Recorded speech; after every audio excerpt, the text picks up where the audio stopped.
அன்பான நண்பர்களே, உலகத்தில் நம்ம காசு எங்கன்னா வச்சுட்டோமாண்ணா, மறந்துட்டோமாண்ணா, இல்லை நம்ம குழந்தை காணாமல் போயிட்டான், சின்ன குழந்தைங்க கூட காணாமல் போயிட்டா, நீங்கள் உட்காந்து ஜாலியாக டிவி பார்த்துட்ருப்பீங்களா? இல்லை, அடுத்த நிமிஷமே ரெஸ்ட்லெஸ் ஆகிட்டு ஓடி எங்கேயும் அங்கும் அலைஞ்சி எங்கே போனாங்க, கதவு திறக்கிறது என்ன, ஜன்னலில் திறக்கிறது என்ன, வெளியே ஓடுறது என்ன, ஃப்ரெண்ட்ஸுக்கு ஃபோன் பண்ணுறது என்ன, போலீஸுக்கு ஃபோன் பண்ணுறது என்ன, நோட்டீஸ் போடுறது என்ன, இப்போ யாராவது கண்டுபிடிச்சா சொல்லும், இப்படியெல்லாம் அழைச்சி அப்படி இல்லை நம்ம கஷ்டப்படும். உண்மையான தேவன் இயேசு கிறிஸ்து, ஒப்பிடக்கூடாத முடியாதவர், பெரிய தேவன், வல்லமை படைத்த தேவன், அந்த இடத்த விட்டுட்டு நல்ல லக்ஸுரியாக உட்காந்து இடத்த விட்டுட்டு நமக்காக எவ்வளோ தூரம், வானத்துக்கும் பூமிக்கும் அவ்வளோ தூரம் இறங்கி வந்து காணாமல் போன நம்மளை அவர் சொல்கிறாரு, இருக்கிற 99 ஆட்டோ எங்கேயோ விட்டார், இருக்கிற இடத்துல காணாமல் போன ஒரு ஆட்டுக்காக தேடி அலையிறாரு.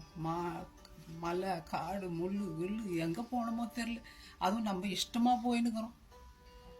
கூப்பிடுற சத்தத்தை கூட கேட்கறது இல்லை. செவிட்டு ஆடு மாதிரி, குருட்டு ஆடு மாதிரி, பார்வை தெரியாதமா எங்கெங்கேயோ போயின்னுக்கிறோம். நம்ம தேடி வந்தாருங்க. அது மாத்திரம் இல்லை, ஒரு நாள் வந்து நம்மளை கண்டுபிடிச்சிட்டு உடனே மேலே போயிடல. அவர் 33 வருஷம் நமக்காக வேதனை கஷ்டத்தை பேர்த்து உலகத்திலே சுற்றி திரிந்து நம்ம மனம் திரும்புகிற வரைக்கும் நமக்காக எத்தனையோ நன்மைகள் செஞ்சாருங்க. அவர் போல யாருங்க இருக்கா உலகத்தில்? நினச்சி பார்த்தீங்களா ஃப்ரெண்ட்ஸ்? நான் அன்னைக்கு ஒருத்தரோடு பேசிட்டு இருக்கும்போது அவர் சொல்கிறாரு, உன் கடவுள் நீ ரொம்ப நல்லவர், இரக்கமானவர், அதிசயங்களை செய்கிறவர் சொல்கிற, அப்போ அந்த கடவுள் என்னத்துக்கு நரகத்தை படைச்சாரு அப்படின்னு அரேபிய தேசத்தில் வேலை செய்யும்பொழுது ஒரு முஸ்லீம் நண்பர் என்னோட கேட்டார்.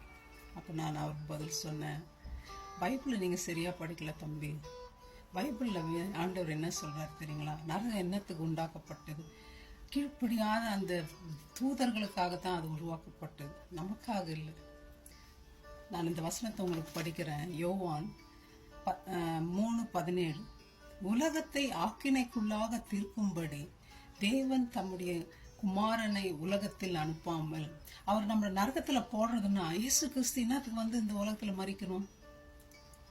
அவராலே உலகம் ரட்சிக்கப்படுவதற்காக. சொந்த குமாரன் கூட பார்க்கல, ஒரே புள்ள, போப்பா நீ என்று உலகத்தில் அனுப்புனாரு. அவர் நரகத்தை அதுக்காகவா உண்டாக்குனார்? நம்ம போய் அங்கே சாவடிக்கிறதுக்கா? மற்றும் சொல்றத கேட்கறதுக்கு முன்னாடி நம்ம படிக்கணும் பைபிள், திருப்பி திருப்பி யோசித்து பார்க்கணும், ஆண்டவர்கிட்ட கேட்கணும், என்ன பதில் நான் சொன்னேன் ஆண்டவரே.